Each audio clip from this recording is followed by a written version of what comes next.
Peggy sudah bebas dengan putusan pra-peradilan oleh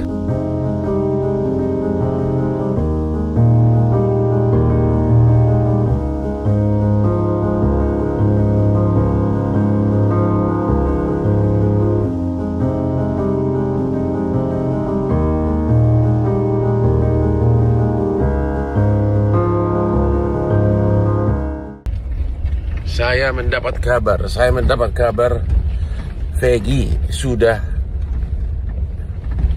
bebas dengan putusan pra-peradilan oleh Hakim Pengadilan Negeri.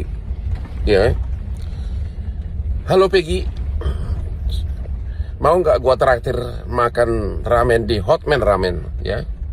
Ya, kalau Peggy ada waktu dan pengacaranya, Hotman mau traktir di Ramen Hotman di Jalan Satrio, yang kemarin juga Gibran juga baru makan di Hotman Ramen Jalan Satrio Kuningan. Saat menangkap, mengumpulkan, dan mengolah peristiwa, secara paksa oleh penyidik.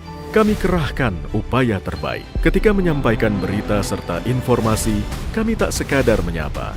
Ada referensi, aspirasi, juga inspirasi yang menjadi misi.